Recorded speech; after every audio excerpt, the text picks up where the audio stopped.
మీ అందరికీ శుభములు వందనాలు తెలియజేస్తూ ఉన్నాము. దేవుని మహాకృపను బట్టి మరొక దినాన 3వ రోజు ఈ శిలువ ధ్యాన ఉపవాసము ఉడికెలకు అందరినీ ప్రేమతో ఆహ్వానిస్తుండగా సంఘమంతా కూడా సిద్ధపడి చేసిన వీళ్ళందరూ కూడా దేవుని యొక్క మందిరంలోనికి రావాలని ప్రేమపూర్వకంగా మిమ్మల్ని ఆహ్వానిస్తూ ఉన్నాము. పరిశుద్ధ వారంలో జరుగుతున్న 3వ దినము ఉపవాసము, శిలువ ధ్యాన ఉపవాసము ఉడికలకు మిమ్మల్ని ప్రేమతో ఆహ్వానిస్తుండగా అందరూ సిద్ధపడి దేవుని పరిశుద్ధ మందిరంలోనికి రావాలని ప్రేమపూర్వకంగా ఆహ్వానిస్తూ ప్రార్థించుకోమండి. ప్రార్థించుకొని నేటి ఈ శిలువ ధ్యాన ఉపవాసము కూడికను ప్రారంభించుకుందాం.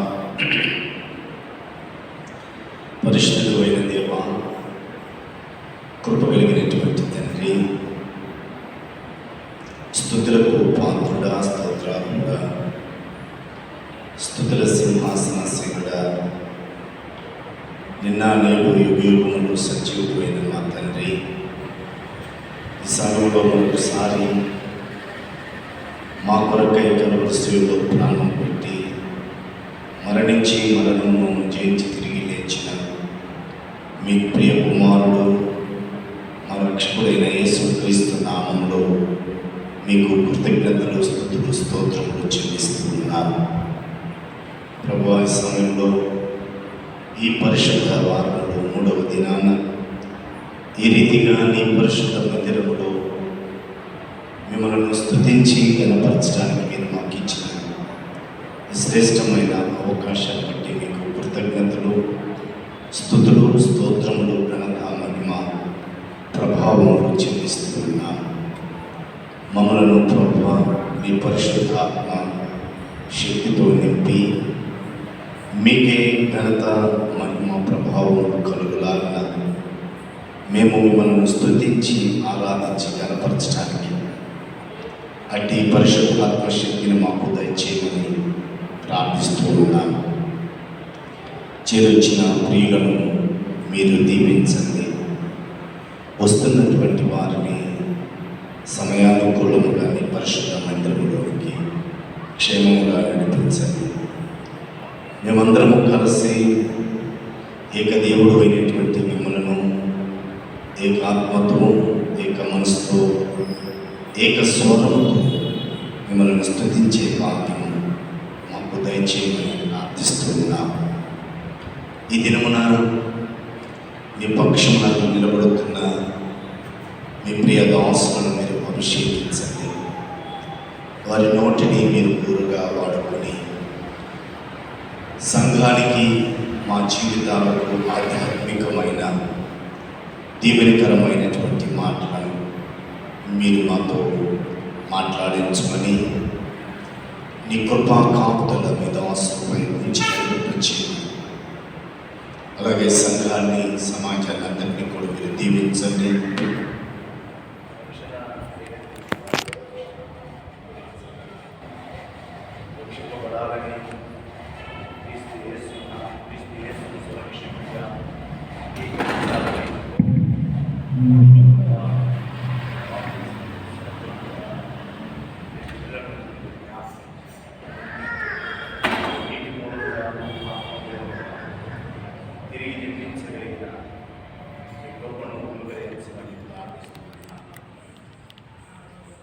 ఆ రీతిగా వారిని ప్రభావ మీరు అభిషేకించండి. సమయంలో మిమ్మల్ని కీర్తిస్తూ ఉండగా, స్తుతిస్తూ ఉండగా, స్తుతుల సింహాసనాశ్రీనులు అయి మహిమ, ఘనత, ప్రభావం మీరు పొందుకోమని శబరములు ఆశీర్వాదములతో మమ్మల్ని నింపమని మమ్మల్ని మీ చేతికి అప్పగించుకుంటూ త్వరలో రానున్న యేసు క్రీస్తు జీవం కలిగినటువంటి నామంలో స్తుతించి ప్రార్థిస్తున్నాము. ప్రియ పరలోకపు తండ్రి, ఆమేన్. దేవుని పరిశుద్ధ నామానికి స్తుతియు ఘనత మహిమ ప్రభావములు కలుగునుగాక. ఆంధ్ర క్రైస్తవ కీర్తన పుస్తకంలో నుండి 191వ కీర్తన పాడుతూ ప్రభు నామాన్ని స్తుతిద్దాం. ఆంధ్ర క్రైస్తవ కీర్తన పుస్తకంలో నుండి 191వ కీర్తన. ఎంతో వింత, ఎంతో చింత, యేసునాథు మరణమంత అనేటువంటి కీర్తనను పాడుతూ దేవుని పరిశుద్ధ నామాన్ని స్తుతిద్దాం. ఎంతో వింత, ఎంతో చింత, యేసునాథు మరణమంత. ఎంతో వింత, ఎంతో చింత, యేసునాథు మరణమంత. పంతమూర్తో చేసిరంత సొంత ప్రజలు స్వామినంత.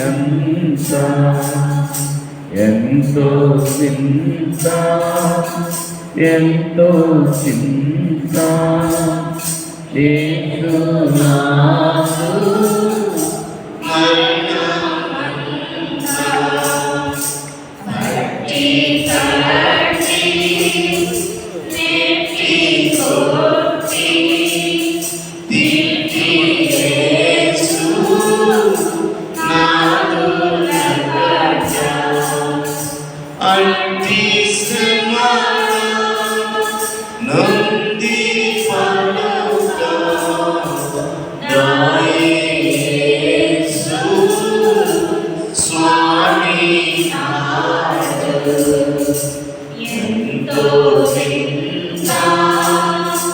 ఎంతో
చింత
మరొక కీర్తన పాడదాం. ఆంధ్ర క్రైస్తవ కీర్తన పుస్తకంలో నుండి 186వ కీర్తన. ఏ పాప మెరుగని యోపావన ఉంది అనేటువంటి కీర్తనను పాడుతూ దేవుని పరిశుద్ధ నామాన్ని స్తుతిద్దాం. ఆంధ్ర క్రైస్తవ కీర్తనల పుస్తకంలో నుండి 186వ కీర్తన.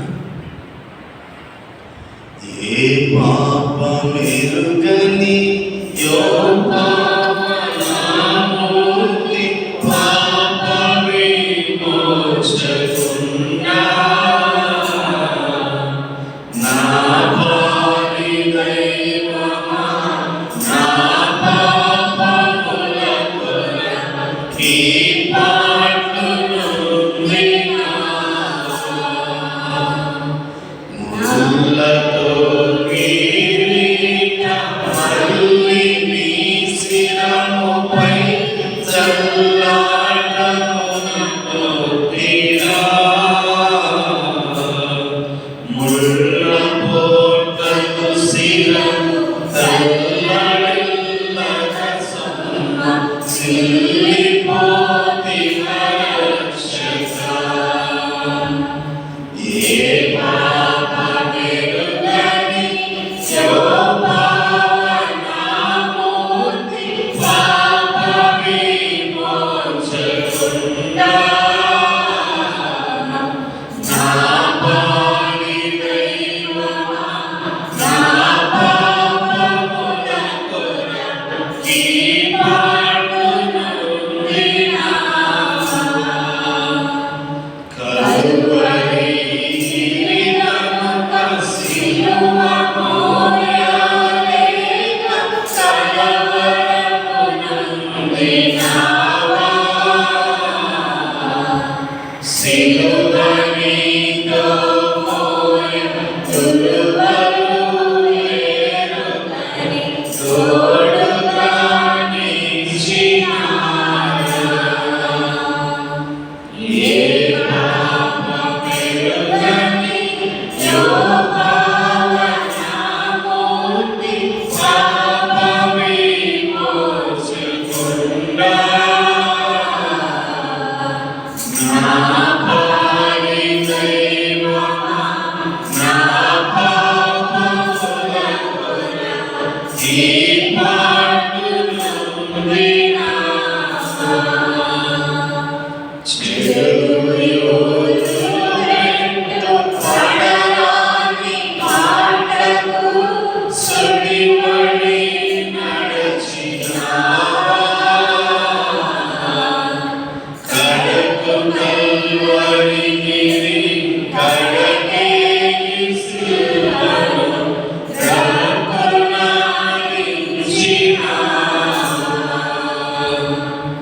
ఏ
నేటి దిన ఆరాధన కొరకై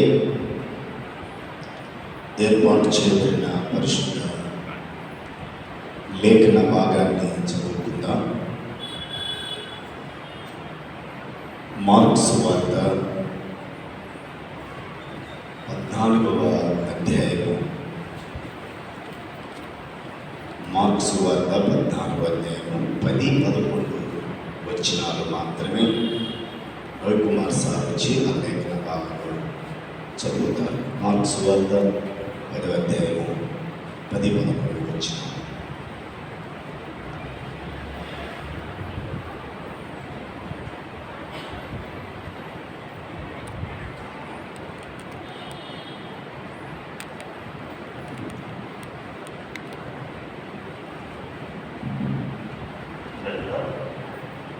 శ్రమలను ఆరాధన ఏర్పాటు చేసిన దైవవాక్యం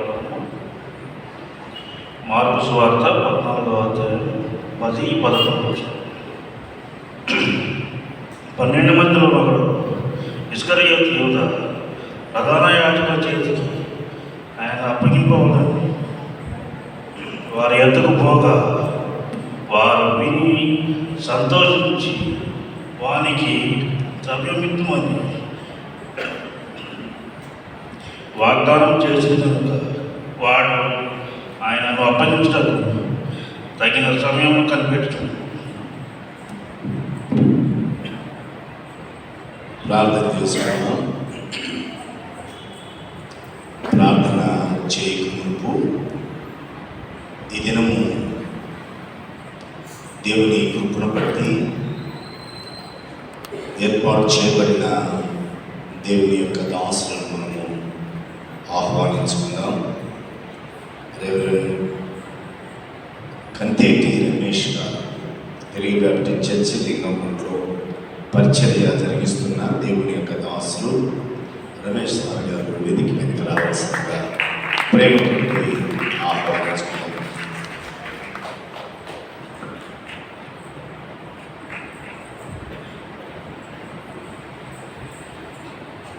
ప్రార్థన చేసుకున్నామండి. మోకరిల్లు లేనటువంటి వారు మోకరిల్లండి. మోకరిల్లు లేనటువంటి వారు మీరున్న స్థలంలోనే ఆ రీతిగానే కూర్చొని ప్రార్థనలో ఏకీభవించాల్సిందిగా పేరిట మనవి చేస్తున్నా. ప్రార్థన చేసుకున్నాం. చివరి దశలోకి వచ్చాము. రేపటి దినముతోటి ప్రభు చిత్తమైతే ఈ అనుదినము ప్రభుతో గడిపే ఈ సాయంకాలపు ఆరాధన ముగించబడుతుంది. రేపటి దినము ఏమి జరుగుతుందో ఎవరికి ఏమీ తెలియదు. మరో క్షణము కూడా ఏం జరుగుతుందో కూడా తెలియని పరిస్థితి. అటువంటి సమయంలో చివరి ఈ ఉపవాసము, ఈ శిలువ ధ్యాన ఉపవాసము కోరికలు అనునిత్యము ప్రభు సన్నిధానంలో గడుపుతున్న మనము ప్రభువా అయిపోయిన తదనంతరం కూడా ఈ దినాల్లో ఈ 40 దినాలు ఏ రీతిగా మీతో సహవాసం కలిగి జీవించినామో ఆ రీతిగానే నిశ్చితమైతే నీ రాకడ పర్యంతరం లేదా మాకు మీరు భూమి మీద మీరిచ్చిన ఆయుష్కాలం అంతయు మీకు సమీపంగా జీవించేటువంటి మహాకృప మాకు దయచేయండి ప్రభువా. అయిపోయింది అని అనుకోక ఆరంభము అనుదినము ఆరంభమే అనుకొని మిమ్మలను ఆరాధిస్తూ మా ఆధ్యాత్మికమైనటువంటి జీవితాన్ని ప్రభువా పెంపొందించుకునేటువంటి మహాకృప మాకు దయచేయండి అని దేవుని యొక్క సన్నిధానంలో ప్రార్థించుకుందాం. ఆ రీతిగానే శనివారం జరుగుతున్న బాప్తిస్మ కార్యక్రమంలో పాల్గొంటున్న ప్రియ బిడ్డలు నీటి మూలముగాను ఆత్మ మూలముగాను తిరిగి జన్మించే అనుభవంలోకి, తిరిగి జన్మించిన తదనంతరం ప్రభు యొక్క సాక్షులుగా జీవించే మహాకృప దేవాతి దేవుడు వరకు అనుగ్రహించాలన్న ప్రార్థనలో జ్ఞాపకం చేసుకుందాం. యవన బిడ్డలు ఉన్నారు. ప్రభువా యవనేచ్ఛలో పడిపోకుండా వాక్యమును వారి హృదయములో ఉంచుకుని పాపము చేయకుండా పరిశుద్ధులుగా జీవిస్తూ వారి ప్రవర్తన ద్వారా సంఘానికి, సమాజానికి వారు కరపత్రికలుగా ఉండటానికి సహాయం దయచేయి తండ్రి అని ప్రభు యొక్క సన్నిధానంలో ప్రార్థిద్దాం. ముగింపు కాదు ప్రభు, ఇది ఆరంభం అనుకుంటూ మా జీవితము అనుదినము మీతో సహవాసము కలిగి ఉండాలన్న రక్షణ అనుభవంలో ప్రవేశించబోతున్న మీ ప్రియ బిడ్డలు మీ సాక్షులుగా జీవితాంతం ఉండులాగా సహాయం చేయి ప్రభు అని అందరము ప్రార్థన చేద్దాం. ఎవరికి వారిని ఒక నిమిషము ప్రార్థన చేద్దాం.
దేవుని యొక్క దాసులు సర్వోన్నతుని యొక్క దేవుని మాటలను వివరించడానికి నిలబడుతూ ఉండగా పరిశుద్ధాత్మ అభిషేకము తన దాసులతో ఉండి మనతో మాట్లాడాలన్న ప్రార్థన చేద్దాం. విజయ మేడం గారు వచ్చి ప్రార్థన చేస్తారు.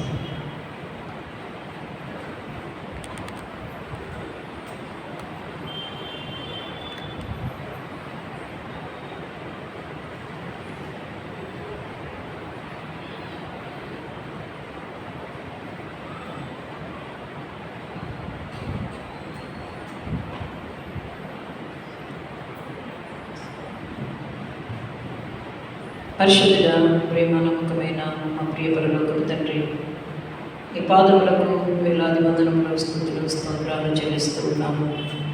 ఈ సాయంకాల సమయంలో ప్రభా ఇదిగునైనా నీ ఆవరణలో చేరి నీ సన్నిధిలో గడుపుటకు నైనా నీ వాక్యము వినుటకు ఇటు మహిమపరచుటకు మాకు ఇచ్చినటువంటి శ్రేష్టమైన తరుణముకే వందనములు, స్తుతులు, స్తోత్రాలు చెల్లిస్తున్నాము. దేవా, గత కొన్ని దినాల నుండి ప్రభువా శిలువపై మీరు పొందినటువంటి శ్రమలను నైనా మేము జ్ఞాపకం చేసుకున్నట్టుకై నీ ఆవరణలో మేము చేరుచుంటుండగా ఇప్పటి వరకు నాయన మీ ఆరాధనలో మాకు పాల్గొనడానికి కృప దయచేసిన మీకు స్తోత్రాలు చెల్లిస్తున్నాము. అనేక మంది బిడ్డలు ప్రభువా నీ వాక్యమును ధ్యానించి ఉండగా నీ వాక్య సత్యములను మేము గ్రహించిన వారమై దేవా, మీరు పొందినటువంటి శ్రమలను, మీరు పొందినటువంటి వేదనను మా కోసము మీరు నాయన నీ ప్రాణమును అర్పించిన విధానము మేము జ్ఞాపకం చేసుకోవచ్చు. నీ కొరకు సాక్షులుగా నైనా నీ శిల్వ సువార్తను ప్రకటించు వారముగా అనేకులకు మాదిరి కలిగినటువంటి బిడ్డలముగా నీవు ఈ లోకంలో నైనా మాకు ఏ మాదిరి చూపి ఉన్నారో అటువంటి మాదిరిని మేము చూపిస్తూ నైనా నీ వెలుగు మార్గంలోనికి అనేకులను నడిపించేవారుగా మమ్మల్ని ఆయుధం చేయమని మీ సన్నిధిలో అడుగుతున్నాము. దేవా మా తండ్రి, ఇదిగో నీ సన్నిధిలో నైనా మేము తప్పిపోయి ఉంటే నైనా మమ్మల్ని నైనా నీతో సన్నిహిత నైనా సంబంధం కలిగి జీవించడానికి సహాయం దయచేయండి. ప్రార్థనాత్మను మాలో కలిగించేయండి. వెలుగు కలిగి ప్రార్థించేటువంటి నైనా మా తండ్రి జీవితాలను మాకు అనుగ్రహించమని మీ సన్నిధిలో అడుగుతున్నాము. నీ రాకడ కోసము సిద్ధపడి నైనా నిరీక్షణతో ఎదురు చూసేవారు ఉండటకు సహాయం దయచేయండి. ఎత్తబడే గుంపులో ఉండడానికి కృప దయచేయండి. దేవా మా తండ్రి, ఇదిగో మా పాప దోషాలు దయతో మన్నించండి. మా మాటలు, తలంపులు, ఆలోచనలు, ప్రవర్తన సమస్తములో ఉన్నటువంటి దోషాలని కడిగివేయండి. దేవా, నీలో అంటుకట్టబడినటువంటి జీవితమును మాకు అనుగ్రహించమని మీ సన్నిధిలో అడుగుతున్నాము. దేవా, సంఘమంతటిని జ్ఞాపకం చేసుకో. దేవా, ఈ ఆరాధనకు వచ్చిన ప్రతి బిడ్డను పేరు పేరు వరుసను దీవించండి, ఆశీర్వదించండి. ఈ సమయంలోనైనా మీ దాసునిలో పెట్టి నీ వాక్యమును మాకు బోధించుచుండగా శ్రద్ధగా నీ మాటలను ఆలకించి దేవా మా తండ్రి ఈ వాక్యానుసారంగా మా బ్రతుకులను సరి చేసుకునేటువంటి గొప్ప ధన్యతను మాకు అనుగ్రహించండి. ఈ దాసును మీ శిలువ చాటును బలపరచండి, పరిశుద్ధాత్మ శక్తితో బలపరచండి, ఆత్మాభిషేకమును మీరు అనుగ్రహించండి. మంచి మాటలు ప్రభా, ఈ వాక్యమును విపులీకరించేటువంటి పరలోక జ్ఞానము అవిటికి మీరు అనుగ్రహించమని, ఈ ఆరాధన అంతటిలోనూ మీరే తోడుగా ఉండి నడిపించమని యేసుక్రీస్తు యొక్క పరిశుద్ధ నామములో ప్రార్థించి విజ్ఞప్తి చేసి వేడుకొనుచున్నాం తండ్రి. ఆమేన్. తమ ఆహ్వానాన్ని అందించి దైవర్తమానాన్ని అందించడానికి వచ్చిన దేవుని యొక్క దాసులు రమేశాలకు ప్రత్యేకమైనటువంటి వందనాలు తెలియపరుస్తున్నాం. వారు వచ్చి దేవుని యొక్క మాటలను అందించాలని ప్రేమపూర్వకంగా వారిని ఆహ్వానిస్తున్నాం.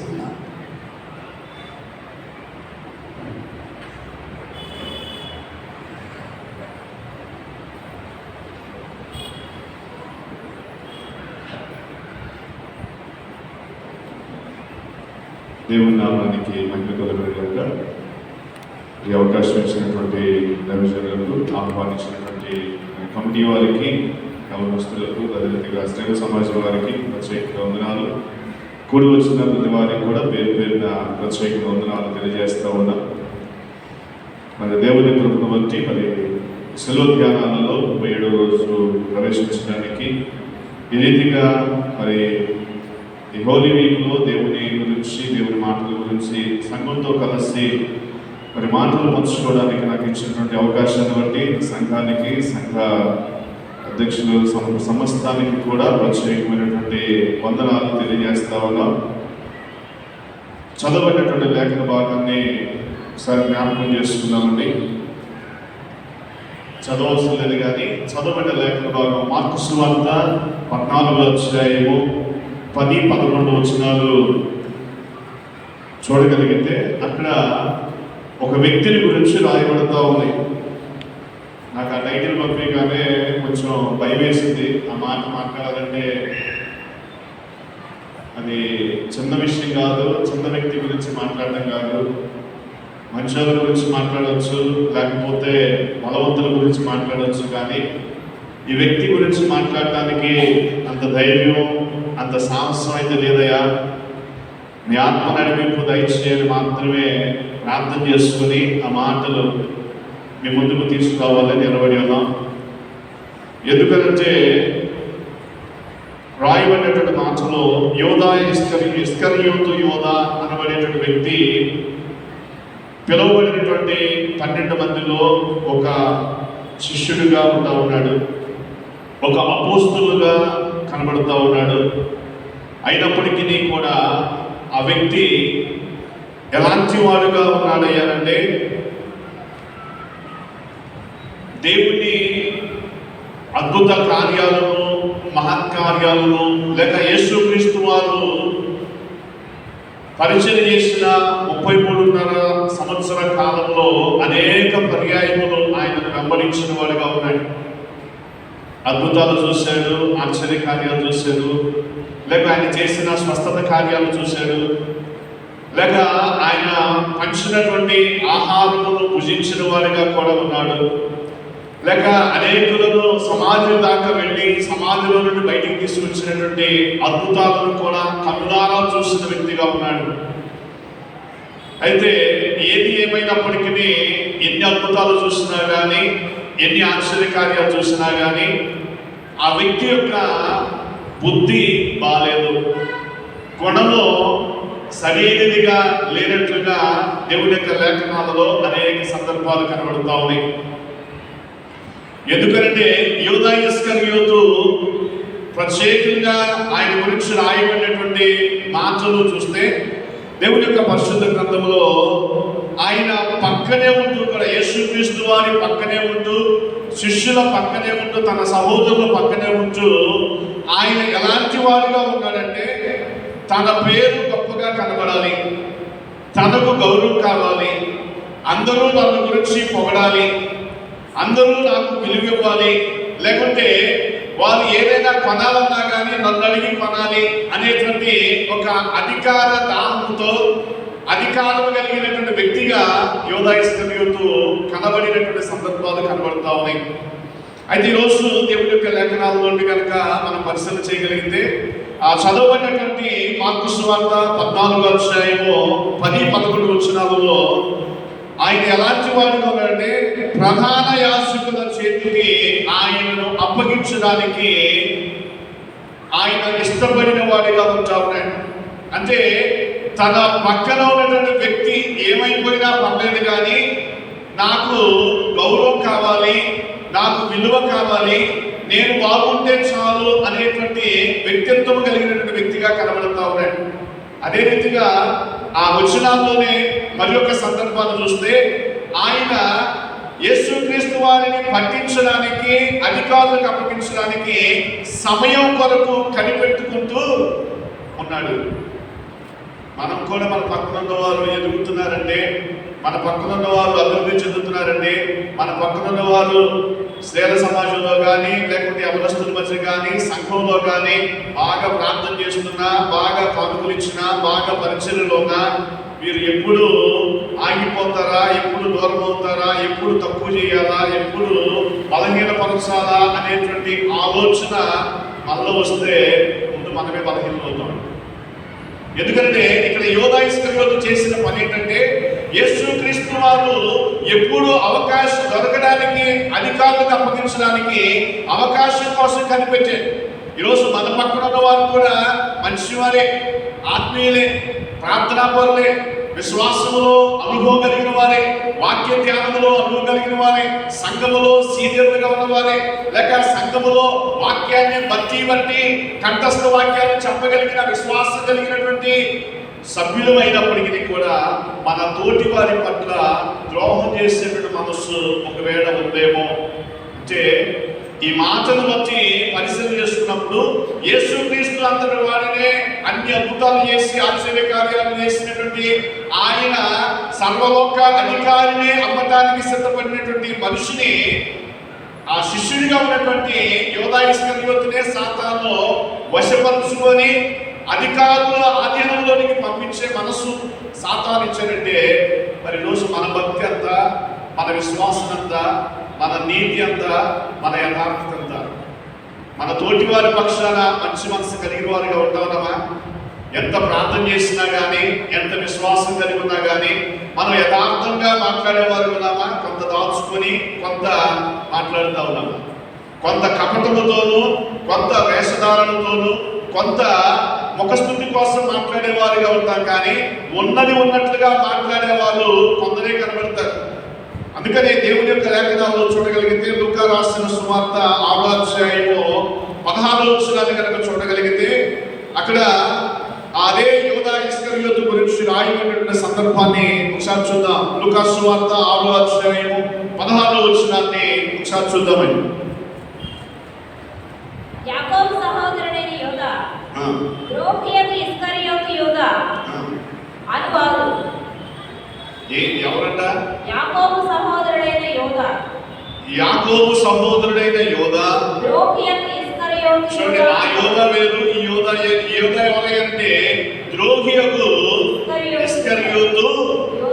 ఎవరిని ద్రోహి అంటారంటే నమ్మించి మోసం చేసేవాడిని, మంచిగా ఉండి అవమానపరిచేవారు, అవకాశం కోసం పక్కనే ఉండి లేకుంటే మన విలువను తగ్గించేవారు ఉంటారు, మనల్ని అల్లరి పాలు చేసేవారు ఉంటారు, లేకుంటే మనం బాగుంటే వానలేని వారుగా ఉంటారు, మనం సంతోషంగా ఉంటే మన సంతోషాన్ని చూసి వానలేదు, లేకుంటే మనము భక్తిలో ఎదుగుతున్న వారలేదు, ఆర్థికంగా ఎదుగుతున్న వారలేదు, ఆత్మీయంగా ఎదుగుతున్న వారలేదు, లేకుంటే అనేక విషయాల్లో ముందుకు కొనసాగుతున్నా కానీ మనలో ఎలాంటి స్థితిలో ఉంటారంటే మనల్ని నవ్వుల పాలు చేయడానికి, అభ్యంతరాలు కారణాలు చూపించి నిందలు వేసేటువంటి మనస్తత్వం కలిగిన వారుగా ఉంటారు. అందుకే ద్రోహియగు ఇస్కరియోతు యోధా.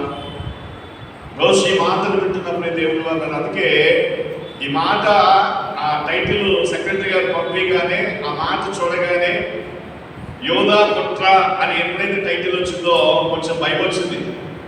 ఈ కుట్రల గురించి చెప్పాలంటే ఎవరు ఎలా ఉంటారో తెలియదు, ఏం మాట్లాడినా కానీ కొంచెం ఇబ్బందికరంగా ఉంటుందని పరిశుద్ధాత్మ దేవునికి అవకాశం ఇచ్చాం. అయ్యా మీరు తప్ప మేము మాట్లాడితే అది వేరుగా ఉంటుంది. మానవ సంబంధమైన మాటలు మా మాటలు, మీవి పర సంబంధమైన మాటలు కాబట్టి ఈ పర సంబంధమైన మాటల చేత ప్రతి హృదయముతో మాట్లాడమని ప్రార్థన చేస్తా ఉన్నాం. ఈరోజు ఈ మాటను బట్టి ద్రోహియకు ఇస్కరియోతు యోధా, కాబట్టి ఆనాడు ఎప్పుడో యేసుక్రీస్తు వారి కాలంలో ఉన్నటువంటి యోధా ఇస్కరియోతు ద్రోహి అని రాశాం కదా. మరి నేటి సమాజంలో, నేటి అనుభవ జీవితంలో మనము ద్రోహులుగా ఉంటున్నామా, మనము నమ్మకస్తులుగా ఉంటున్నామా? మన తోటి వారికి కావచ్చు, వారికి కావచ్చు, భర్తకి కావచ్చు, సంఘానికి కావచ్చు, సేవకునికి కావచ్చు, మనం ద్రోహం చేసేవారు ఉంటున్నామా? మనము న్యాయంగా నిలబడే వారికి ఉంటున్నామా? యథార్థంగా నడిచేవారు ఉంటున్నామా? అవకాశం కోసం ఎదురు చూసేవారు ఉంటున్నామా?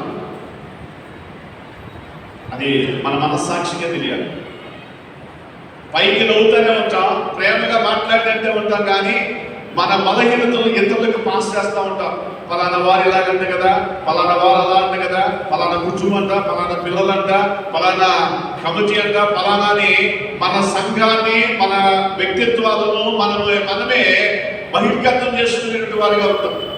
ఈరోజు ఈ మాటలో కూడా ఎవరిని గురించి ఈయన ద్రోహి అయ్యాడంటే, యేసుక్రీస్తు వారి అంటే సర్వలోకాధికారి అయినటువంటి సర్వోన్నతుడైన దేవుని పక్షములు కూడా ఎలా ఉన్నాడు అంటే ఆయన విషయాలన్నీ కూడా ప్రధాన అధికారులకు అప్పగిస్తూ ఉన్నాడు.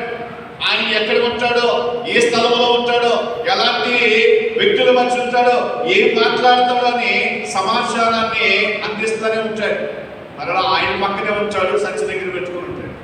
ఆయన పక్కనే ఉంటాడు, రొట్టెలు తింటూ ఉంటాడు. ఈరోజు అందుకనే మన పక్కన ఉన్నవారు ఎలాంటి వారు కూడా మనం గమనించాలి.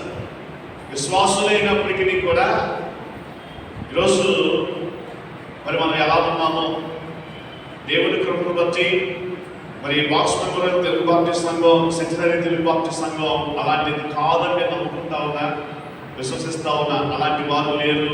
ఎందుకంటే ఇక్కడ ఉన్నంతా కూడా ఆత్మీయతలో ఎదుగుతున్న వారు, ఆశతో దేవుడి మీద ఆధారపడి నడుస్తున్న వారని మేము విశ్వసిస్తా ఉన్నాం. మరి మన అంతరాత్మకు తెలియాలి మనం ఏం లేదు. మనం పక్కనున్న వారిని అవమానపరచడానికి చూస్తాము, పక్కనున్న వారిని ఎదుగుదలను చూసి వారలేక కపట మనసుతో మనం ఉంటాము. మళ్ళీ మనము జ్ఞాపకం చేసుకోవాలి. అందుకే ద్రోహియకు ఇస్కరియోతు యోధా అని అన్నాడు కదా.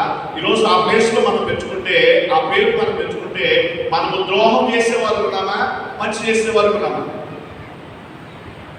ఎదుటివారి అవకాశం కోసం కనిపెట్టే వ్యక్తిగా, యేసుక్రీస్తు వారిని కనిపెట్టే వ్యక్తిగా అధికారం అప్పగించడానికి ఎదురు చూసినటువంటి యోధా ఇస్కరియోతు అయితే, మనము ఎదుటివారిని బలహీనతను ఇతరులకు చెప్పడానికి, లేకుంటే అవకాశంలో వారిని కించపరచడానికి, బలహీనతలు చేయడానికి, వారి ఆత్మీయంగా కానీ, శారీరకంగా కానీ, ఆధ్యాత్మికంగా కానీ వారి యొక్క ఎదుగుదలను చూసి వారిని బలహీనపరిచేటువంటి మనస్తత్వం ఒకవేళ మనకుందేమో.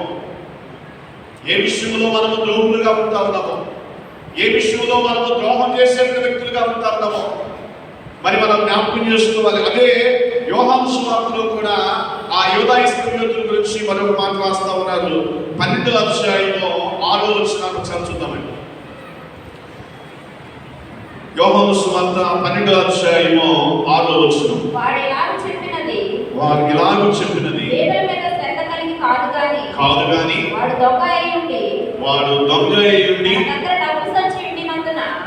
ఏమని పిలుస్తున్నాడు? వారు అన్నారా, లేకపోతే పేరు పెట్టి పిలిచాడా, ఆయనకు బిల్లు పెట్టాడా?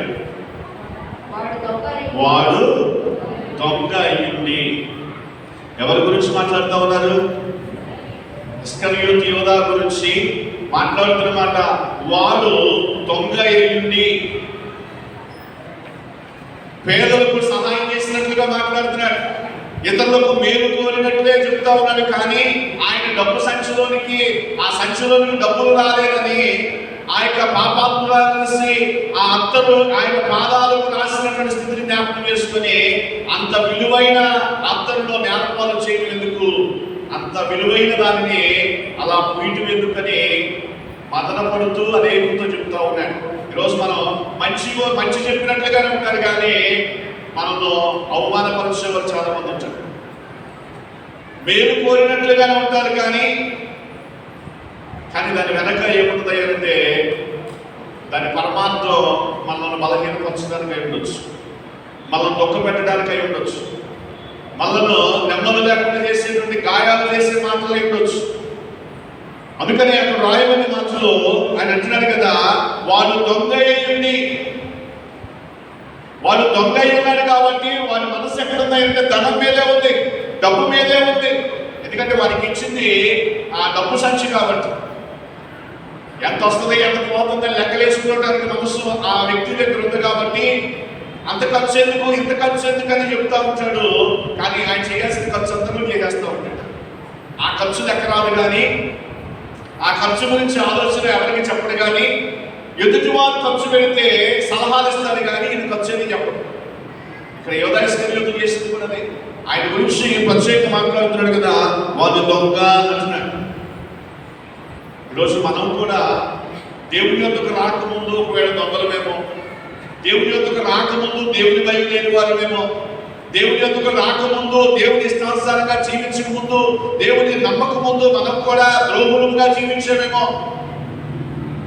ఈరోజు యేసుక్రీస్తును సొంత రక్షణగా అంగీకరించిన తరువాత కూడా సంఘ అనుభవంలో ఎన్నో సంవత్సరాల నుండి నడుస్తున్న మన జీవితంలో కూడా క్రీస్తు రక్తములో కడగబడి ప్రభు యొక్క శరీరాన్ని ప్రభు యొక్క రక్తాన్ని భుజిస్తూ ఆయన సంఘములో పాలువారుగా ఉంటూ మనం కూడా ఎలా ఉన్నామయ్యారంటే ద్రోహులుగా ఉన్నామేమో, దొంగలుగా ఉన్నామేమో.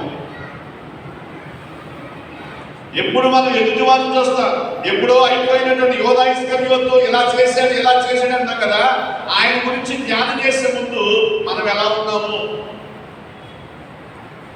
మన జీవితం ఎలా ఉంది. ఆయన అలా చేశాడు కాబట్టి యేసుక్రీస్తుని అప్పగించాడు అనుకుంటున్నాం కదా. మరి నేటి సంఘములో ఉన్న మనము, నేటి క్రైస్తవ జీవితంలో ఉన్న మనము ద్రోహం చేస్తున్నామా, ఆయనకు సాక్షాత్తంగా జీవిస్తున్నామా? ఎలా ఉన్నామంటే మనం అంటాం కదా, మేము బాగానే ఉన్నామండి. ఎలా ఉన్నామయ్యా అంటే మేము చాలా ఉన్నతమైన వారుగా ఉన్నామయ్యా. ఉన్నతమైన వారు ఎవరయ్యారంటే ఆనాడు దేశాలు వదిలి కుటుంబాలను వదిలి మిషనరీలుగా మన దేశాలను పరిపాలన చేయడానికి వచ్చినటువంటి మిషనరీస్ ఎంతో మంది ఉన్నారు. వారు ప్రాణాలు త్యాగం చేసి వారు అనేకులకు వైద్యాన్ని అందించి, అనేకులకు విద్యను అందించి, అనేకులను క్రీస్తు యొక్క మార్గంలోనికి నడిపించడానికి వారు ప్రాణాల సైతం లెక్క చేయకుండా దేవుని కొరకు నిలబడ్డారు. దేవుని కొరకు నిలబడి దేవుని కొరకు ఆకర్షణలు కష్టపడినటువంటి మిషనరీస్ అనేకులు ప్రపంచంలో వస్తూ ఉన్నారు. నేడు ఈ సంఘం కూడా మిషనరీలు ఇచ్చినటువంటి ఆ బహుమానాన్ని మనం ఆరాధిస్తున్న ఈ మందిరం కూడా. మరి ఈ అనుభవంలో ఉన్నాం కదా, మరి వారు ఎవరో చేశారయ్యా, మరి నేను దేవుని కొరకు నేను ఏం చేస్తున్నానని ఎప్పుడైనా ఆలోచన చేశామా? దేవుని కొరకు నేను ఎలాంటి త్యాగం, మా కుటుంబం తరపున మా సంఘం తరపున నేను ఎలాంటి గొప్ప కార్యం నేను చేయబోతున్నాను అని సంఘములో ఒక ప్రాధాన్యత కలిగిన వ్యక్తులుగా మనం తీర్మానం తీసుకుంటున్నామా? ఎందుకంటే మనకున్నటువంటి స్థితి ఏంటంటే మనంతా కూడా ఎంతకంటే అయిపోన్నమాట. ప్రపంచ దేశాలలో ఒక ఎగ్జిబిషన్ జరుగుతూ ఉంటే అందరూ కూడా వారి యొక్క దేశాలకు ప్రాముఖ్యత కలిగిన దాన్ని తీసుకుని వెళ్ళారు. కానీ ఇండియా వాళ్ళు తీసుకెళ్ళింది ఏంటంటే 2 ఎండ్రకాయలు తీసుకుని వెళ్ళి 2 ఎండ్రకాయలు తీసుకుని వెళ్ళి దానికి మూత కూడా పెట్టకుండా వదిలేశారు. వాళ్ళందరూ అన్నారు కదా, ఇండియా మూత పెట్టలేదు వెళ్ళిపోతే ఏమనంటే ఆయన నవ్వుతూ అన్నాడు కదా, అవి ఇండియా నుండి తీసుకొచ్చామంటే వాళ్ళు అన్నాడు. ఏంటి దానిలో ఉన్న స్పెషల్ ఏంటంటే మీరు చూస్తా ఉండండి అని వాళ్ళన్నీ చూస్తా ఉన్నారు. ఆ చూసే వాళ్ళందరూ కూడా ఇండియా పెట్టినటువంటి స్టాల్ దగ్గరికి వచ్చి ఆ మ్యూజియంలో అనేకులు ఆ యొక్క స్టాల్ ని చూస్తా ఉన్నారు. ఏమి చేయాలంటే ఒక ఎండ్రకాయ ఎదుగుతుంటే మరొక ఎండ్రకాయ కిందకు లాగుతాం, మరొక ఎండ్రకాయ ఎక్కుతూ ఉంటే పైకి ఆ కింద ఉన్న ఎండ్రకాయ పైకి ఎక్కేదాన్ని కిందకు లాగుతాం. ఈరోజు మన జీవితాల్లో కూడా ఏదైనా మంచి చేద్దామని నిలబడితే వారిని విమర్శించేవారు, వారిని ఆటంకపరిచేవారు, వారిని ఇబ్బంది పెట్టేవారు, లేకుంటే కపటమైన మాటలు మాట్లాడేవారు, లేకుంటే వారి యొక్క బలహీనతలను ఎత్తి చూపించి పరిపాలించేటువంటి సమాజం నేటి సమాజంలో. అందుకే మిషనరీలు త్యాగాలు చేశారు కానీ మనం త్యాగాలు చేయలేకపోతాం. మిషనరీలు క్రైస్తవం కొరకు అహర్నిశలు కష్టపడ్డారు కానీ ఈరోజు మన స్వార్థమే మనం చూసుకొని మన కష్టాన్ని మనం చూసుకున్నాం కానీ ఇతరుల కష్టాలు మనం చూడలేం. కానీ యోధాయిష్ఠుడు కూడా అదే చేశాడు. నేను బాగుంటే చాలు అనుకొని ఏకానికి సంచిలో డబ్బులతో చూసుకుంటాడు కానీ ఇతరుల మేలైతే పోరాడుతున్నాడు. ఈరోజు మరి మనం ఎలా ఉన్నామో యోధాయిష్ఠుడు ఆయన ద్రోహి అని రాయబడుతూ ఉంది, ఆయన వాడు దొంగ అని రాయబడుతూ ఉంది. మరి శిల్వ ధ్యానాలు ఎంతగానో శ్రద్ధాభక్తులతో మనం జ్ఞాపకం చేసుకుని ధ్యానం చేస్తా ఉన్నాం కదా. మరి ఈ ధ్యానాలలో ఇది ఆచారమో అలవాటు కాక మన జీవితాలలో మార్పు తెచ్చేదిగా మనం దాన్ని పాటించాలి. మన జీవితాలలో ఒక మలుపు తిరిగేలాగా, అయ్యా ఒకప్పుడు నా జీవితం అలా ఉంది, ఇప్పుడు నా జీవితం ఇలా ఉండాలి అని మనము తీర్మానం చేసుకొని మనము జీవించేవారిగా ఉండాలి. ఎందుకంటే మనం ఎన్ని రోజులు బ్రతుకుతామనే కాదు కానీ బ్రతికున్న నాళ్ళు కూడా దేవుని కొరకు బ్రతికేటువంటి ఆ స్వారూప్యాన్ని, ఆ ఆశ మనం కలిగిన వారుగా ఉండాలి. ఎందుకంటే యోధా ఇస్కరియోతు గురించి యేసుక్రీస్తు వారు అన్నారు కదా, ఆ వ్యక్తి పుట్టకుండా ఉంటే మేలు అని అంటారు. చూడండి ఒకసారి ఆ మత్తయి సువార్త 26వ అధ్యాయము 24వ వచనం చదువుదాం. మత్తయి సువార్త 26వ అధ్యాయము 24వ వచనం. మనుష్య కుమారుని గురించి రాయబడిన ప్రకారము ఆయన పోవచ్చున్నాడు గాని ఎవరి చేత మనుష్య కుమారుడు అప్పగింపబడుచున్నాడు ఆ మనుషునికి శ్రమ, ఆ మనుషుడు పుట్టి ఉండని ఎడల వానికి మేలని చెప్పారు. కాబట్టి ఎవరైనా చెడు చేసిన వాళ్ళు పోతే ఏమంటాం? వేడ వెరగడైపోయిందంటారు కదా. కానీ ఇక్కడ ఈ వ్యక్తిని గురించి కూడా యేసుక్రీస్తు వారు ఆయన మాట్లాడుతున్నారు కదా, వారు పుట్టకుండా. ఈరోజు మన జీవితాల్లో మన గురించి కూడా ఏమనుకుంటారో. కాబట్టి మన ముందు మాట్లాడేది కదా, మన ముందు నవ్వుతూనే మాట్లాడతారు, ప్రేమగా మాట్లాడతారు, ఆప్యాయంగా మాట్లాడతారు, గౌరవంగా మాట్లాడతారు, ఎంతో నిలువించి మాట్లాడతారు. కాబట్టి మన దాటి వెళ్ళిన తర్వాత మన గురించి మాట్లాడతారే, అది వాస్తవం మన గురించి వచ్చేది. మనం దాటి వెళ్ళిన తర్వాత మన గురించి మాట్లాడతారు కదా, అది వాస్తవం. మరి వాస్తవ జీవితంలో, మన భక్తి జీవితంలో ఏది వాస్తవంగా జీవిస్తా ఉన్నాం? పుట్టి ఉంటే మంచిదా, పుట్టకుండా ఉంటే మంచిదా? యోధా ఇస్కరియోతు గురించి మాట్లాడుతున్న మాట తెలుసా? వారు పుట్టి ఉండకుండా ఉంటే మంచిది అంటున్నారు. మరి మన జీవితాలు కూడా అలాగే ఉన్నాయా? మన భక్తి కూడా అలాగే ఉంటుందా? మన యొక్క దేవునిలో ఎదిగేటువంటి విధానం కూడా అలాగే ఉంటా ఉందా?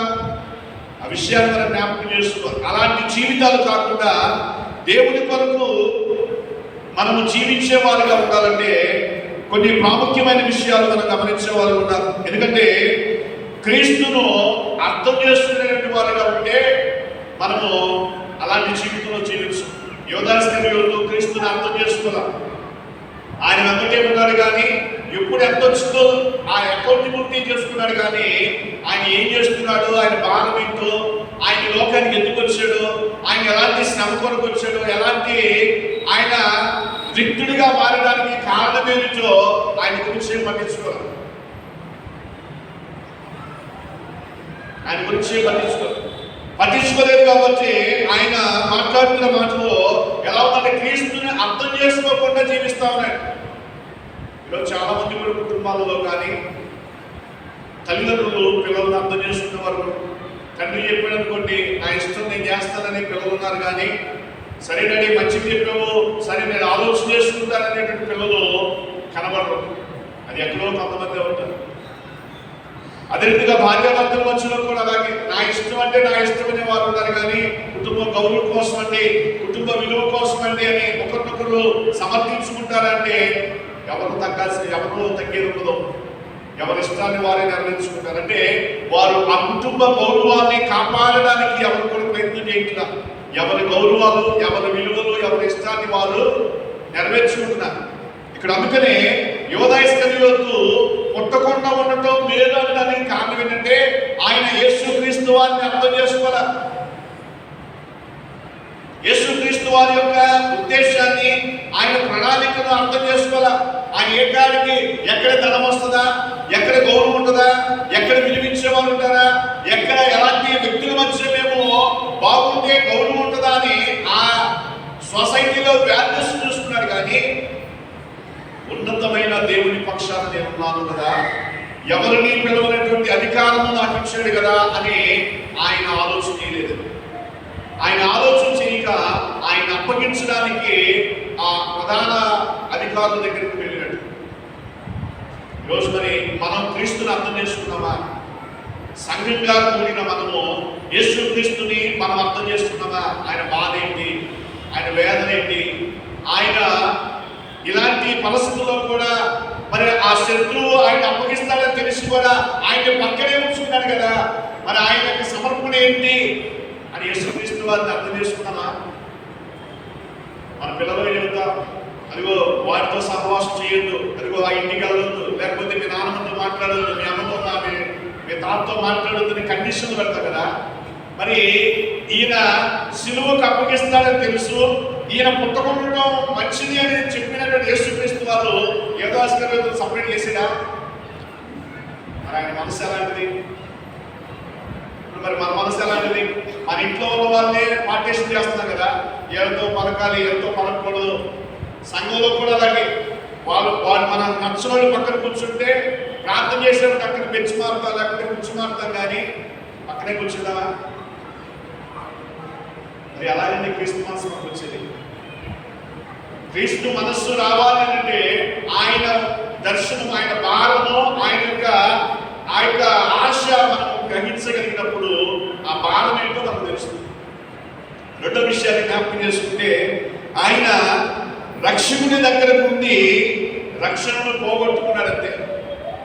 యేసుక్రీస్తు లోకరక్షకుడిగా వచ్చాడు కాబట్టి ఆ రక్షకుడి యొక్క పిలుపుని బట్టి శిష్యుడిగా వచ్చాడు, కానీ ఆ రక్షణను ఆయన పోగొట్టుకున్నాడు.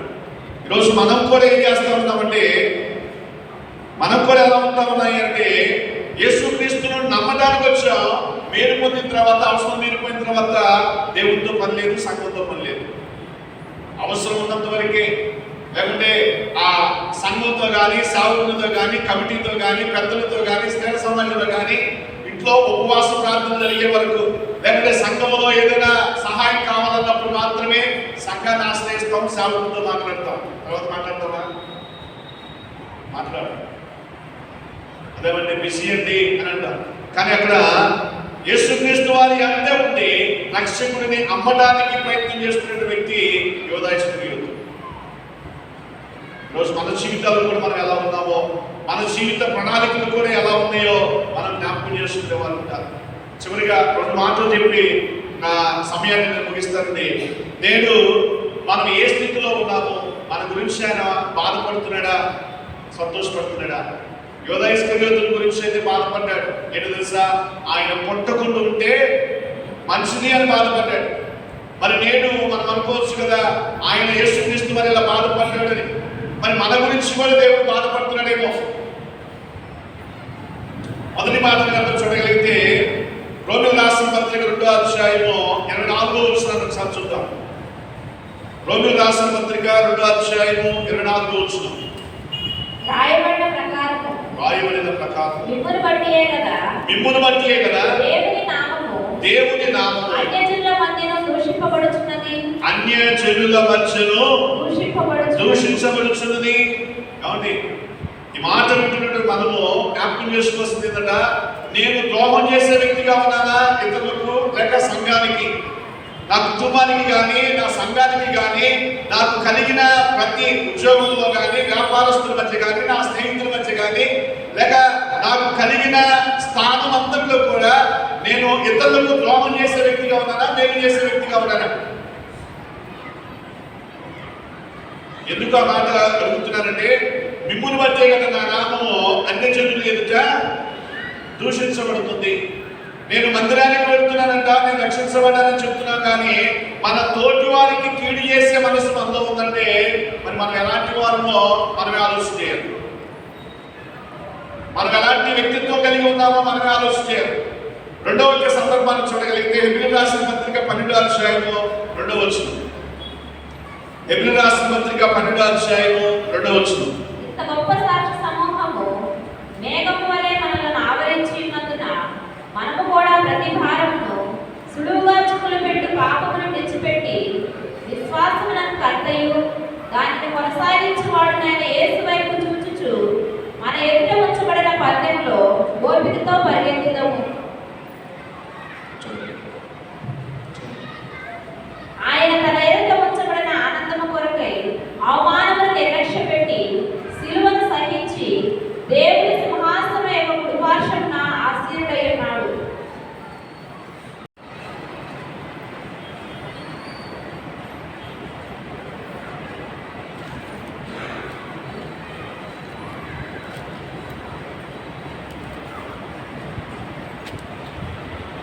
అక్కడ రాయబడినటువంటి మాటను ఒకసారి జ్ఞాపకం చేసుకుంటే, మిమ్మల్ని బట్టే కదా నా నామము దూషించబడుతుంది అంటుంది. అక్కడ మరలా సిలువ వేసేటువంటి వ్యక్తులుగా ఉంటారు. మరలా సిలువ వేసేటువంటి వ్యక్తులుగా మనం ఉంటాం. అలా ఎప్పుడైతే మనం సిలువ వేసే వ్యక్తులుగా ఉంటామో మనకు నూతన పరచడము అసాధ్యము అని రాయబడుతుంది. కాబట్టి ఒకటి ఆయన అన్ని జనుల ఎదుట మనం అవమానించే వారిగా ఉంటే, ఆనాడు ఏదో యూదా ఇస్కరియోతు తెలిసి తెలియక యేసుక్రీస్తుని అప్పగించాడని మనం అనుకోవచ్చు. ఈరోజు వాక్యము తెలుసు, అవగాహన తెలుసు, గ్రంథం మన చేతిలో ఉంది. ఇన్ని తెలిసి కూడా మనం ఎలాంటి జీవితాన్ని కలిగి ఉన్నామంటే మరలా సిలువ వేసేవారుగా ఉన్నాం, అన్ని జనుల ఎదుట అవమానపరిచేవారుగా ఉన్నాం. యూదా ఇస్కరియోతు చేసాడు అని చెప్పేసి మనం ఆయన్నే పదే అంటాం కదా. మరి మనం ఏం చేస్తున్నాము? మనం యేసుక్రీస్తు వారి పక్షాన మనం ఏం చేస్తున్నాం? యేసుక్రీస్తుని నమ్మి మనం కూడా సిలువ వేస్తున్నామా? మనం కూడా ఆయన నామాన్ని అవమానపరుస్తున్నామా? లేక మనం కూడా ద్రోహం చేసేవారు ఉన్నామా? అబద్ధికులుగా ఉన్నామా? మళ్ళీ మనం జాగ్రత్తగా దేవుడి మాటలు ఎందుకు లక్ష్యం వచ్చినట్లుగా మళ్ళీ మనం పరిశీలన చేసుకుందాం. ఎందుకంటే యూదా ఇస్కరియోతును పదే మాట్లాడటం కాదు, కానీ యూదా ఇస్కరియోతు తర్వాత పశ్చాత్తాపడ్డాడు, తర్వాత కన్నీరు కార్చాడు, తర్వాత దేవుడి దగ్గర క్షమాపణ పొందుకున్నాడు. ఏడ్చి ఆ 30 వెండి నాణ్యాలను దేవాలయంలో ఇసిరివేసి ఆయన తనకు తానే మనస్సాక్షిని చంపుకొని ఉరివేసుకున్నట్లుగా రాయబడతావు. మరి రోజు క్రైస్తవులు అని చెప్పుకుంటూ, దేవుని నమ్మామని చెప్పుకుంటూ, సంఘములో ఉంటూ కూడా మనము తోటి వారికి ద్రోహం చేసే వ్యక్తులుగాను, లేక తోటి వారికి కీడు కలిగించే వ్యక్తులుగాను, లేకుంటే దుఃఖకరమైనటువంటి పరిస్థితుల్లోకి నడిపించే వ్యక్తులుగా మనం ఉండి దేవుణ్ణి ప్రార్థన చేస్తే మనం కూడా సిలువ వేసే వ్యక్తులుగానే ఉన్నాం. మనం కూడా మేలు పొందలేక దుఃఖకరమైన పరిస్థితుల్లో ఉంటా ఉన్నాం. రోజు ఒకసారి జ్ఞాపకం చేసుకుందాం. దేవుని కొరకు మన వల్ల, మన కుటుంబాల వల్ల మేలు జరుగుతుందా, కీడు జరుగుతూ ఉందా? మనం నిలబడిన బాధ్యతలో న్యాయం చేస్తున్నామా, అన్యాయం చేస్తున్నామా? మనకు అప్పగించబడినటువంటి ఆ యొక్క విలువైనటువంటి బాధ్యతలో మనం ఎలా ఉంటా ఉన్నాం? అది సంఘము కావచ్చు, ఉద్యోగం కావచ్చు, కుటుంబం కావచ్చు. ఒక క్రైస్తవుడిగా క్రీస్తు నామాన్ని మహిమపరిచే వ్యక్తిగా జీవిస్తున్నామా, ఆయనను అవమానపరిచేటువంటి కార్యాలు చేసేవారు ఉన్నామా? మనం పరిశీలన చేసుకుంటూ చిన్న ప్రార్థన చేద్దామా? ఈ మాటలు దేవుడు తన ఇంట్లో భద్రపరుచినట్లుగా ఆయన అప్పగిస్తున్నాడని ముందు పెట్టినటువంటి యూదా ఇస్కరియోతును ప్రేమించాడు. ఈరోజు మరి తోటి వారిని ప్రేమించలేకపోతున్నాం. తోటి వారి మీద కపటపు మాటలు, కపటపు ఆలోచనలు చేసేవారిగా ఉంటా ఉన్నాం. వ్యర్థమైన మాటలు, వ్యర్థమైనటువంటి ఆలోచన చేసేవారిగా ఉన్నాం. యూదా ఇస్కరియోతు అప్పగించాడు, యూదా ఇస్కరియోతు సిలువకు అప్పగించాడని ఆయనే పదే అంటున్నాం కదా. సంఘములో మనం ఏం చేస్తున్నాం? దేవుని పిల్లలుగా ఉండి దేవుని కొరకు మన కుటుంబము దేవుని కొరకు ఏం చేస్తుంది? మనస్సాక్షి కలిగి క్రీస్తు వైపు చూడగలుగుతున్నామా? లేక ఇతరులకు అన్యాయం చేయడానికో, కీడు చేయడానికో, దుఃఖించడానికో, లేకుంటే ఎదుటివారు చూసి వారలేని మనసుతో, కపట మనసుతో మనం కలిగి జీవిస్తా ఉన్నామేమో? ఒకసారి మనం పరిశీలన చేసుకుందాం. దేవుడు తన ఇంట్లో మాటలు భద్రపరుచినట్లుగా యేసుక్రీస్తు వారు అలాంటి వారిని కూడా ఆయన ప్రేమించాడండి. ఆయన సిలువకు అప్పగించే వారిని చూసి కూడా ప్రేమించాడు, దయ కలిగించాడు, జాలి పడ్డాడు. ముద్దు పెట్టినా కానీ ఆయన స్వీకరించాడు. ఈరోజు మరి మనకు కీడు చేసేవారు ఉంటే, మనకు అన్యాయం చేసేవారు ఉంటే వారిని ప్రేమించగలుగుతున్నామా? క్రీస్తు మనస్సు మనలో చూపించలేకపోతున్నాం, క్రీస్తు యొక్క స్వారూప్యాన్ని చూపించలేకపోతున్నాం, క్రీస్తు యొక్క గుణ లక్షణాలు మనలో కనబరచలేదు. మేము దేవుని వారిని చెప్పుకుంటా ఉన్నాం, కానీ దేవుని వారిని కాక తన ఇష్టాన్ని మన సౌలభ్యం కోసం మనం నడిచేవారిగా ఉన్నాం. అట్టి స్థితి దేవుడు మన జీవితాల్లో మేలైనది దేవుడు చేయడానికి మనసు దయచేయమని ప్రార్థన చేద్దాం. మహిమ కలిగిన తండ్రి, కృప కలిగిన యేసయ్యా, పరిశుద్ధుడా మీ నామానికి పొందునాం. యోధా ఇస్కరియోతు చేసినటువంటి ఆ కుట్రలను బట్టి అయా ఆయన అధికారాన్ని కోల్పోయాడు, అపోస్తలుల్లో ఒకటిగా లేకుండా పోయాడు. అంత మాత్రమే కాకుండా తాను మరణాన్ని తానే కొని తెచ్చుకొని తన జీవితాన్ని పతనం చేసుకున్నట్లుగా లేఖనాల్లో మేము చూస్తూ ఉన్నాం. ఎదుటివానికి కీడు చేసిన వారు ఏదైతే కీడు చేస్తున్నారో అదే కీడు మరలా వారి మీదకి వస్తుందని కూడా మీ లేఖనాలు సెలవిస్తూ ఉన్నాయి. అట్టి దుఃఖకరమైన జీవితాల్లో మేము ఉండక అన్యోన్య సహవాసం కలిగి సహోదర భావముతో క్రీస్తు ప్రేమను సంఘానికి, కుటుంబాలకు పంచుకునేటువంటి మనస్సు మాకు దయచేయండి. ఈ శుద్ధోద్యాన కూడికలలోనైనా ఈ పరిశుద్ధ వారములో మా జీవితాలు, మా తీర్మానాలు మీకు అంగీకారం సహాయం దయచేయండి. మీ కృపాన్ని వాత్సల్యత మాయనలోంచి మీ శిలువ వైపు చూడగలిగే మనస్సు, మీ శిలువ త్యాగం వైపు నడవగలిగేటువంటి మా ప్రాధాన్యత మీరు మాకు దయచేయండి. సమస్త విషయాల్లో మీ నామానికి మహిమ తెచ్చుకొని మీ కృప, మీ కాపుదలకి సన్ని దయచేయమని యేసు నామములో అడుగుచున్నాము తండ్రి.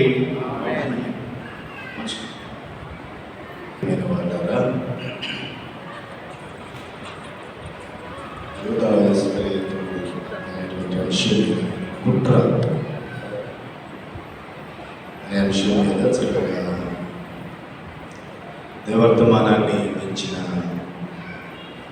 దేవుని దాసులు, మద్దతు వారు రమేష్ గారి సార్లకు, వారి కుటుంబానికి, సంఘం పక్షాన, అందరి పక్షాన ప్రత్యేకమైనటువంటి వందనాలు తెలియపరుస్తున్నా. దేవుడు ఇంకా వారి పరిచర్యను అంచెలంచెలుగా విస్తరింపచేయాలని మనందరం కూడా ప్రార్థన చేద్దాం.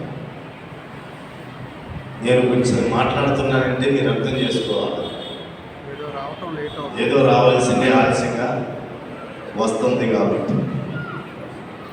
అంతేగాని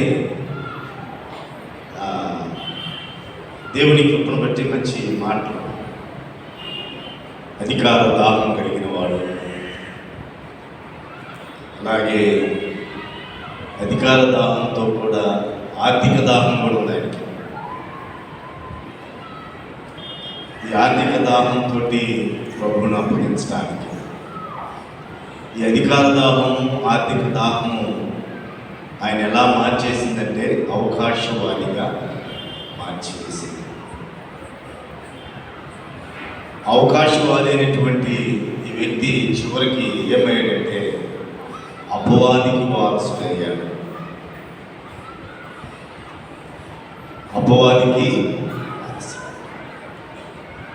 చివరికి మాట నేను జ్ఞాపకం చేస్తాను. ఏం వేసుకొని చనిపోయాడు? నా సహోదరి, ముఖ్యంగా సహోదరులారా, కొన్ని పర్యాయాలు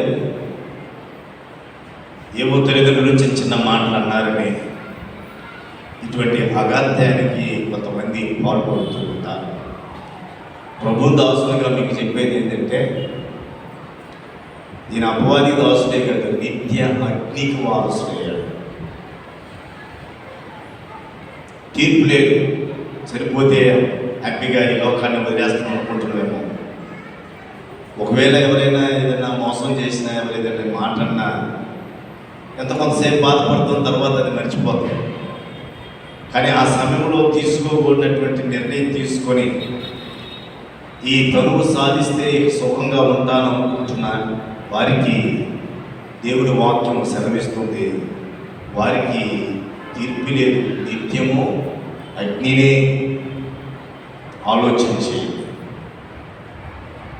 అగ్నిగుండానికి మాత్రమే శాశ్వతుడిగా మిగిలిపోవాలి. అది యవనస్తుడు కావచ్చు, యవనరాలు కావచ్చు, లేకపోతే రైతు కావచ్చు, లేకపోతే రాజు కావచ్చు, ఎవరైనా కావచ్చు. ఇలా తొందరపాటు చర్యలు ఎవరైనా ఆలోచన చేస్తే అటువంటి ఆలోచన ఎంత భయంకరమైందో ఒకసారి మీరందరూ కూడా జ్ఞాపకంలో ఉంచుకోవాలని ప్రభు పేరిట మనం చేస్తాం. దేవదాసులు 3 విషయాలు చెప్పాడు. ప్రధానంగా నాకు కూడా 3 విషయాలు యోధా గురించి తెలుసుకున్నాను. ఒక మాట చెప్పాడు, లూకాసు వార్త 6:16 వచనంలో వాడు ఎవరంట? ద్రోహి. యోహాను సువార్త 12:6 వచనంలో ఎవరు? దొంగ. మత్తయి సువార్త 26:24 వచనంలో వాడి పుట్టకుండుంటే మేలు. సహజంగా అంటాం, ఈ నీచుడు, ఈ దౌర్భాగ్యుడు, ఈ దుష్టుడు పుట్టుకుంటుంటే దొంగ, ద్రోహి, దుష్టుడు ఇవన్నీ ఎత్తుకుని అంటే అధికార దాహము, ఆర్థిక దాహము,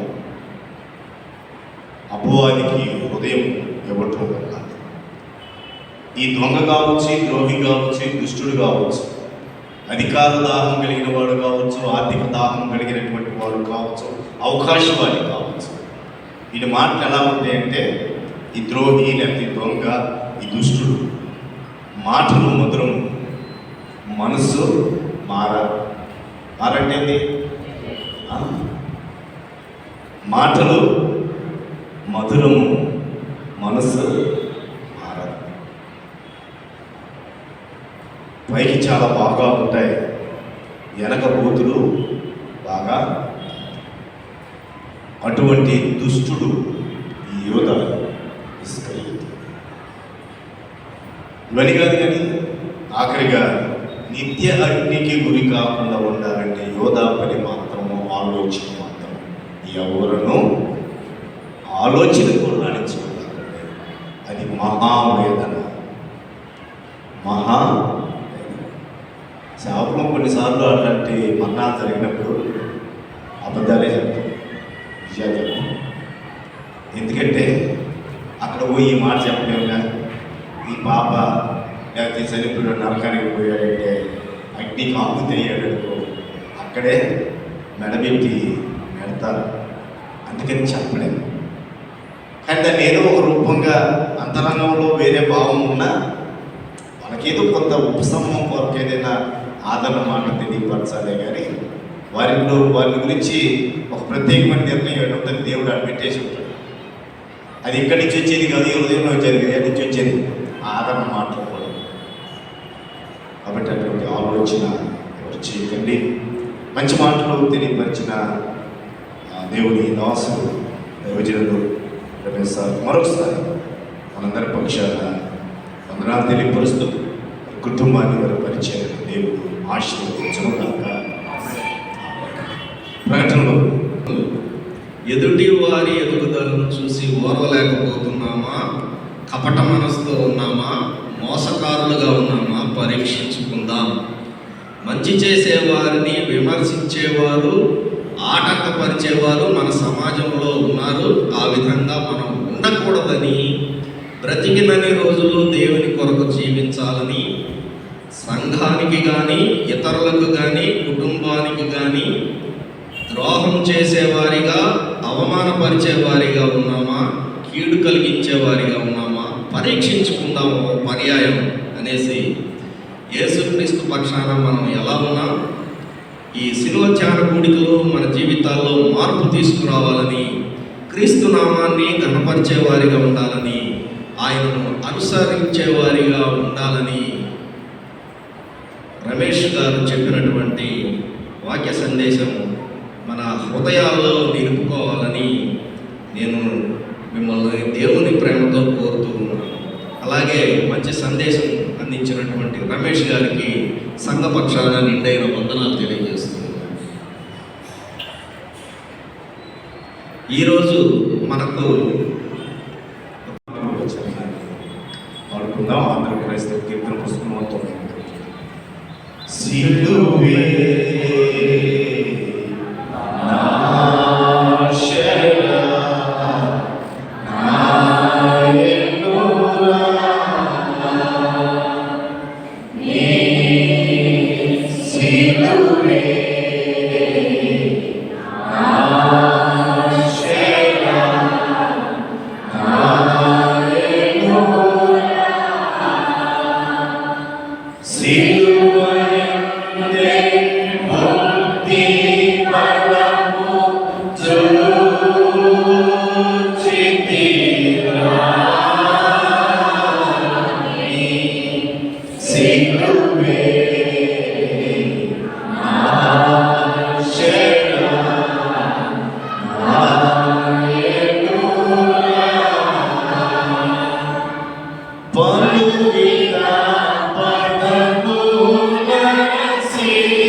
ప్రేమ కలిగిన తండ్రి, కృప కలిగిన దేవా, మీకు కృతజ్ఞతలు స్తోత్రములు చెల్లిస్తున్నాను. సమయంలో కొద్ది నిమిషాలు నీ పరిశుద్ధ మందిరంలో మిమ్మల్ని స్తుతించి ఆరాధించడానికి, అలాగే మీ దాసుని ద్వారా తండ్రి మీ మాటలను మేము వినటానికి మీ కృప చూపించడానికి వందనాలు. చేరుచిన బిడ్డలందరినీ మీరు దీవించండి. వర్తమానం అందించిన మీ దీనదాసుని మీరు ఆశీర్వదించండి. ఈ దినము జన్మదినము జరుపుకుంటున్న ఈ బిడ్డను తండ్రి సౌమ్య జాస్మిన్ని, వారి యొక్క తోబుట్టును, వారి తల్లిదండ్రులను మీరు దీవించండి. వారి సంఘాన్ని ప్రేమించి తీసుకొచ్చిన తండ్రి ఈ యొక్క స్వీట్ పట్టుకొని మీకు వందనాలు స్తోత్రములు చెల్లిస్తూ సంఘాన్ని మమ్మల్ని అందరినీ సజీవుడు ఉన్నతుడు సర్వాధికారిగా దేవుడు అయినటువంటి మీ చేతికి అప్పగిస్తుండగా మీ కృపాక్షేమంతో మమ్మల్ని నింపి నడిపించేది యేసు నామమున ప్రార్థిస్తున్నాము తండ్రి, ఆమేన్.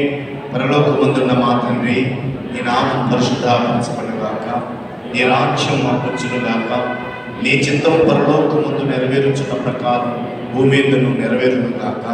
మా కావలసిన అనుదిన ఆహారం నేను మాకు దయచేయండి. మా రుణస్తులను మేము క్షమించిన ప్రకారం మాకు క్షమించు. మమ్మల్ని శోధనలోకి ఏకాకి నుండి తప్పించు. ఎందుకంటే రాజ్యం, బలం, మహిమ నిరంతరం నీవై ఉన్నావు. ఆమేన్.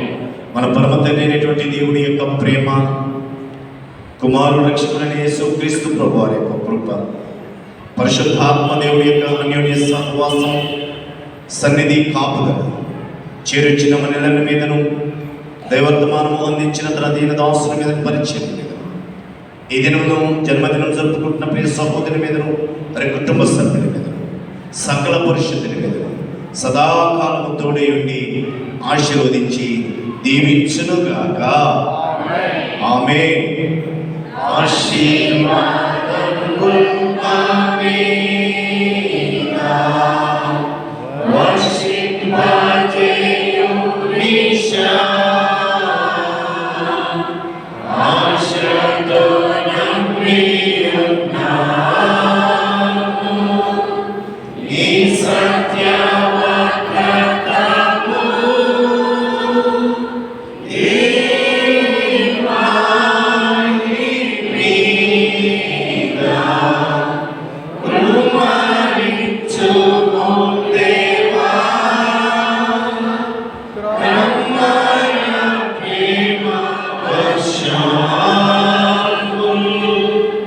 కృప